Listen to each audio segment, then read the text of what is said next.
Advocate Udayabhanu, താങ്കൾ നേരത്തെ സൂചിപ്പിച്ചു ഒരു നിരീക്ഷണ സംവിധാനം ജുഡീഷ്യറി ഇപ്പോൾ ഏർപ്പെടുത്തിയിരിക്കുന്നു എന്ന്, അത് ഫലപ്രദമാകും എന്ന പ്രതീക്ഷ പ്രകടിപ്പിക്കുകയും ചെയ്തു. ഞാൻ നേരത്തെ സൂചിപ്പിച്ച ജസ്റ്റിസ് പി എൻ ഭഗവതിയുടെ ഉത്തരവിൽ തന്നെ ചില നിർദ്ദേശങ്ങൾ കോടതികൾക്ക്, കീഴ്ക്കോടതികൾക്ക് സുപ്രീം കോടതി നൽകുകയുണ്ടായിരുന്നു. ഏതൊക്കെ കാര്യങ്ങൾ ജാമ്യം നൽകുമ്പോൾ പരിഗണിക്കണം? വിദ്യാഭ്യാസ സാഹചര്യം, തൊഴിൽ സാഹചര്യം, കുടുംബ ബന്ധങ്ങൾ, സാമൂഹിക ബന്ധങ്ങൾ, ഇതൊക്കെ ആരോപണ വിധേയൻ്റെ പരിശോധിക്കാവുന്നതാണ് എന്ന് അന്ന് കോടതി പറഞ്ഞിരുന്നു. ഒപ്പം ജാമ്യവ്യവസ്ഥ നിശ്ചയിക്കുമ്പോൾ യാന്ത്രികമായി പോകരുത് എന്നും കോടതി അന്ന് നിർദ്ദേശിച്ചിരുന്നു.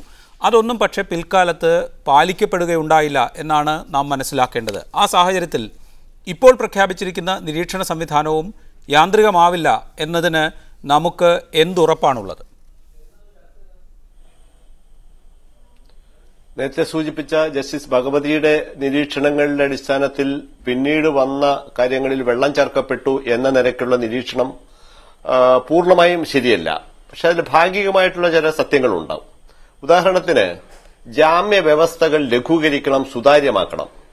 അങ്ങനെ സുതാര്യമാക്കുന്ന അവസരങ്ങളിലെല്ലാം തന്നെ പലപ്പോഴും ഈ ജാമ്യത്തിൽ വിടുന്ന പ്രതി പിന്നീട് വിചാരണയ്ക്ക് കിട്ടാൻ പറ്റാത്ത രീതിയിൽ, അല്ലെങ്കിൽ വിചാരണയ്ക്ക് ഹാജരാകാത്ത രീതിയിൽ പുറപ്പെട്ടു പോവുക, ഒഴിവായി നിൽക്കുക, നീതി വ്യവസ്ഥയോട് മുഖം തിരിഞ്ഞു നിൽക്കുക എന്നുള്ള ഒരു അനുഭവ തലത്തിൽ പ്രായോഗികമായിട്ട് വരുമ്പോൾ തീർച്ചയായിട്ടും അയാളുടെ പിന്നീടുള്ള പ്രസൻസ്, പിന്നീടുള്ള സാന്നിധ്യം ഉറപ്പാക്കുന്നതിന് വേണ്ടി കാർക്കശ്യമായിട്ടുള്ള ജാമ്യവ്യവസ്ഥകൾ വയ്ക്കുന്നതിന് വേണ്ടി വിചാരണ കോടതികൾ നിർബന്ധിതരാകുന്ന സാഹചര്യമുണ്ട്.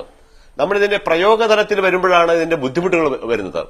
ഇപ്പോൾ ഏതൊരു നിയമത്തിലും ജാമ്യം കൊടുക്കാവുന്ന വകുപ്പുകളുണ്ട്. അപ്പൊ 436 വകുപ്പ് CRPCയിലെ 436 വകുപ്പ് അനുസരിച്ച് ഉപാധികളില്ലാതെ ജാമ്യം കൊടുക്കണമെന്നാണ് വെച്ചിട്ടുള്ളത്.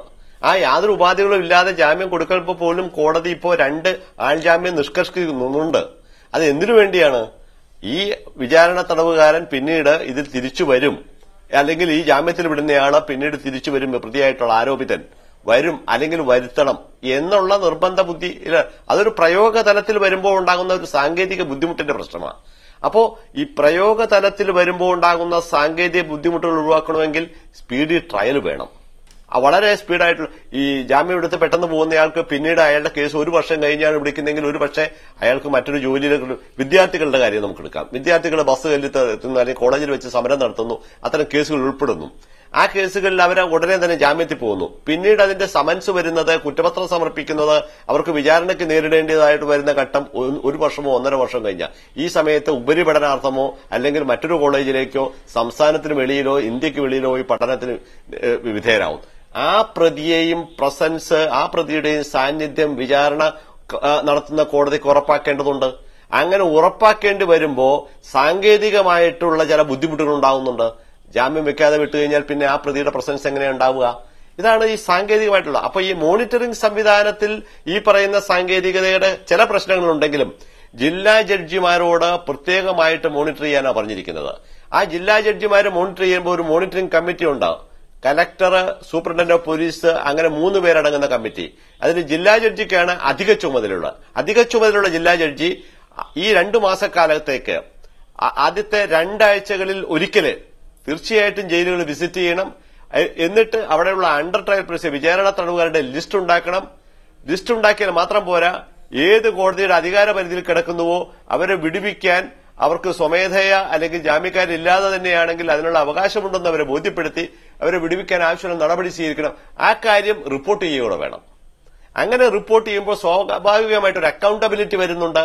ഈ ജുഡീഷ്യൽ സംവിധാനത്തിൽ തന്നെ ഇപ്പോൾ ഉള്ള വിചാരണ നടത്തുക, കേസുകൾ ഡിസ്പോസ് ചെയ്യുക എന്നതിനപ്പുറം തങ്ങൾക്ക് മുകളിലുള്ള മറ്റൊരു ജുഡീഷ്യൽ അപ്പെക്സ് സംവിധാനത്തോട് അക്കൌണ്ടബിൾ ആണ്, അഡ്മിനിസ്ട്രേറ്റീവ് നടപടിക്ക് അപ്പുറത്ത് എന്ന നിലയ്ക്ക് വരുമ്പോൾ തീർച്ചയായിട്ടും ഈ കാര്യങ്ങൾ കുറെ കൂടി മെച്ചപ്പെട്ട രീതിയിൽ പോയി. ഇത് സ്ട്രീംലൈൻ ചെയ്യാൻ ഒത്തിരി ഉണ്ട്. ഇതൊരു അവസാന വാക്കായിട്ട് കരുതണ്ട. ഇത് അവസാനമായി വി വി രാജേഷ്, ഇവിടെ അഡ്വക്കേറ്റ് ഉദയഭാനു ചൂണ്ടിക്കാണിക്കുന്നത് പോലുള്ള പ്രായോഗിക പ്രശ്നങ്ങളുണ്ട്. മാത്രമല്ല, കേസുകളിൽ ആരോപണ വിധേയരായ ആളുകളാണ് പുറമേക്ക് വരുന്നത്. ഇവർ പിന്നീട് കോടതികളിൽ ഹാജരാകാതിരിക്കുന്ന സാഹചര്യം, അന്വേഷണ ഉദ്യോഗസ്ഥന് മുമ്പാകെ ഹാജരാകാതിരിക്കുന്ന സാഹചര്യം, അത് സമൂഹത്തിലുണ്ടാക്കുന്ന പ്രശ്നങ്ങൾ, അത്തരം പ്രശ്നങ്ങൾ അഭിമുഖീകരിക്കുമ്പോൾ സ്വാഭാവികമായും ലോ ആൻഡ് ഓർഡർ ക്രമസമാധാനം കുറെ കൂടി ഭദ്രമായി നടപ്പാക്കേണ്ട ഒരു സാഹചര്യമുണ്ടാകും. അത് കൂടുതൽ സംഘർഷഭരിതമായ സാഹചര്യമുണ്ടാക്കും എന്നൊരാശങ്ക അതുണ്ടോ?